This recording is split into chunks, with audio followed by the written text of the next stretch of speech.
Um casamento surpresa, uma queda e um discurso em favor dos imigrantes marcaram o último dia de visita do Papa Francisco ao Chile. Veja na reportagem da correspondente Mônica Yanakiev.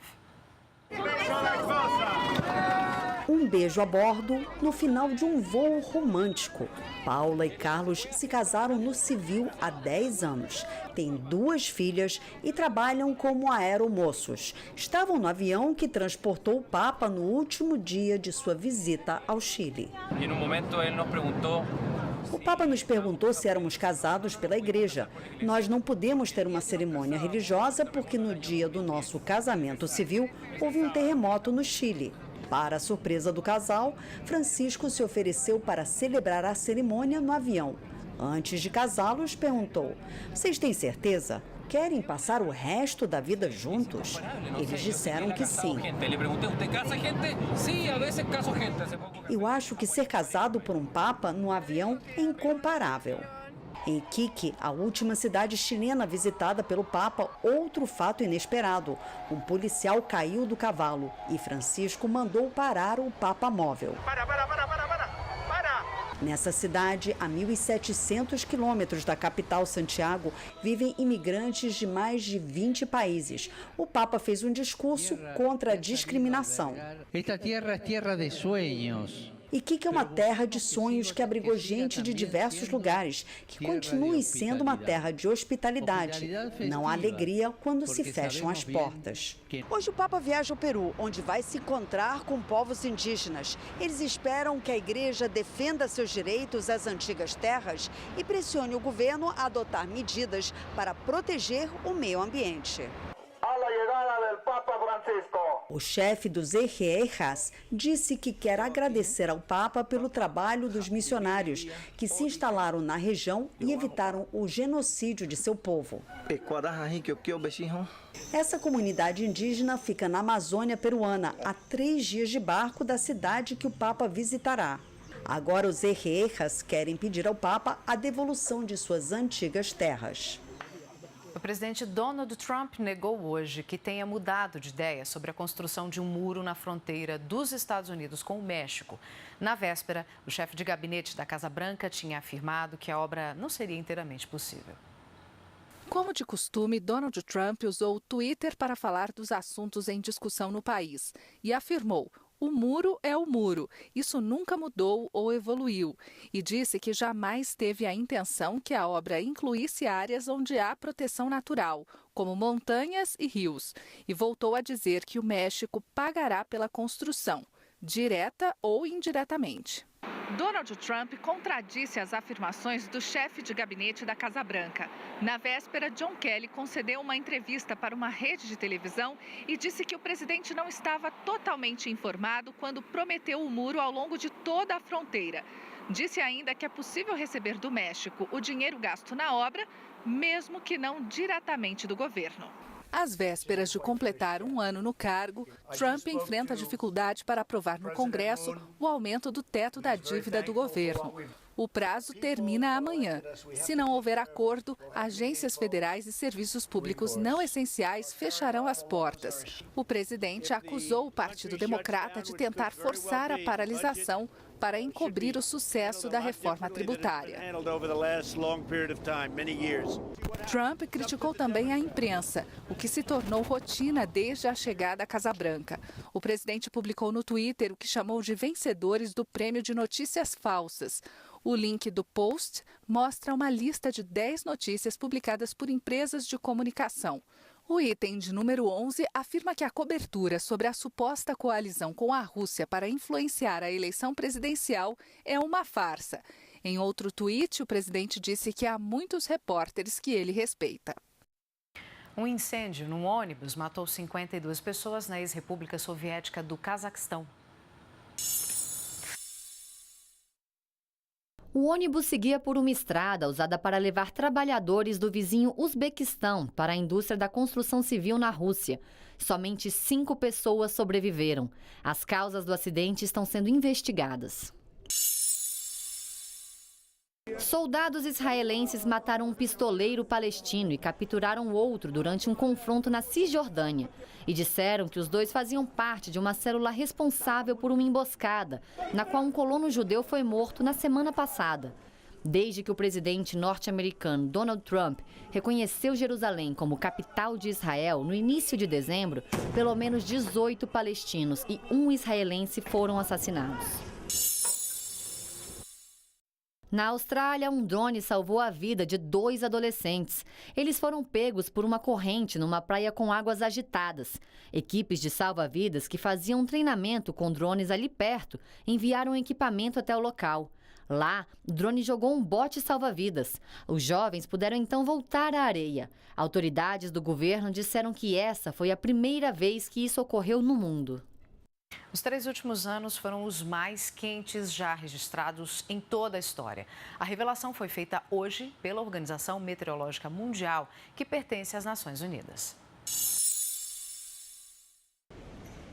2017 foi o segundo ou terceiro ano mais quente depois de 2016, sendo impossível fazer uma distinção entre 2017 e 2015. Mas o ano passado foi o mais quente sem a ocorrência do fenômeno natural El Niño, que libera calor do Oceano Pacífico na atmosfera. Segundo a Organização das Nações Unidas, 17 dos 18 anos mais quentes registrados desde o século XIX ocorreram a partir do ano 2000, o que confirma que os gases do efeito estufa estão elevando as temperaturas globais.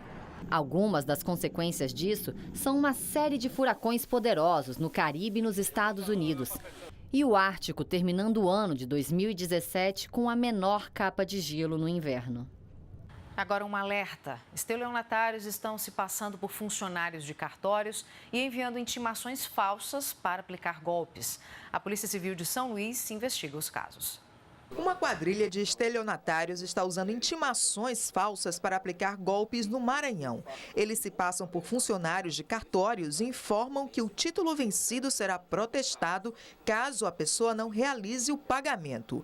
O titular da Delegacia de Defraudações diz que, apesar das denúncias, é difícil chegar aos criminosos. Quando você vai realizar a sondagem da conta, a conta existe. Só que a pessoa não existe. Os golpistas entram em contato com as vítimas que tiveram os títulos protestados e divulgados em jornais de grande circulação através de e-mail ou telefonema. E aí, de posse dessas informações, eles levam as pessoas que têm os títulos vencidos a depositar ou transferir o dinheiro da dívida para a conta de um laranja. Esse tipo de ocorrência começou a aumentar desde junho do ano passado. De acordo com esse tabelião, a pessoa desavisada cai facilmente no golpe, pois recebe intimações como essa, com seus dados verdadeiros extraídos de editais publicados nos jornais. Ele alerta que cartórios nunca entram em contato com devedores por meio de telefone, mensagens ou e-mails. O cartório, ele faz uso do serviço oficial dos Correios para fazer a intimação com aviso de recebimento, usa o intimador do cartório, que é uma pessoa devidamente uniformizada e identificada. A orientação é que a pessoa cheque todas as informações ao receber uma notificação e, em caso de dúvidas, entre em contato com o cartório competente ou ainda faça uma consulta gratuita no site Pesquisa Protesto. Na maioria das vezes, a vítima só percebe que caiu no golpe quando vê que, apesar de ter pago o título, continua com restrição de crédito. Mas aí já é tarde demais. A pessoa, já sabendo que foi feito o repasse, o estelionatário, ele de pronto faz o pagamento. Dali, o rastreio é quase impossível. A época de defeso na pesca serve para combater a captura e transporte ilegal de animais. Mas para algumas espécies, como o caranguejo-sá, uma das iguarias mais tradicionais do Nordeste, existem períodos de intervalo dentro do período maior de defeso. O problema é como fiscalizar se o caranguejo vendido hoje foi capturado no período correto. A iguaria, tão apreciada em algumas regiões do país, deve ficar mais escassa por alguns meses. O defeso do caranguejo abrange todos os estados do Nordeste, mais o Pará. O período em que é proibido catar o caranguejo-sá é fundamental para garantir a permanência da espécie, cuja reprodução depende da maré e das fases da lua. A andada é um período em que os caranguejos eles saem das tocas para acasalarem, tanto tanto as fêmeas quanto os machos ficam andando pelo manguezal, né? Então eles ficam bem lerdos, bem vulneráveis à captura comercial. E essa andada, ela serve tanto para acasalar, né? Como também para a liberação das larvas, no caso das fêmeas. Este ano, o defeso foi dividido em períodos que se estendem por 3 meses. Um desses períodos vai até o dia 22 de janeiro. Também fica proibida a cata do caranguejo de 1º a 6 e de 16 a 21 de fevereiro. E no mês de março, dos dias 2 a 7 e de 18 a 23. Para continuar comercializando mesmo no período de restrição, quem trabalha com caranguejo precisa declarar o estoque ao IBAMA até o último dia útil antes do período de cada andada. Gregório já garantiu o estoque. Tiramos sim, a licença está com a gente, viu?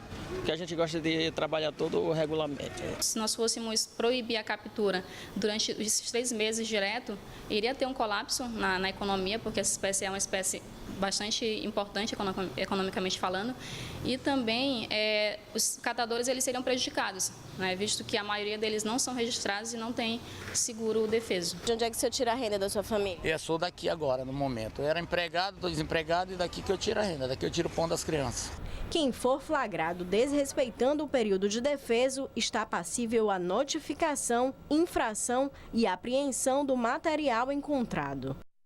Mais cedo mostramos que a música Surubinha de Leve, do cantor MC Diguinho, foi retirada das plataformas digitais após a polêmica sobre os versos.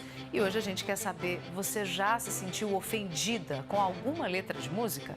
Eu acho que essas últimas agora, que faz apologia à violência, eu acho que tudo que faz degradação às pessoas é ruim. A seguir vamos falar da procura por repelentes contra o mosquito transmissor da febre amarela. Fique com a gente, voltamos em 2 minutos.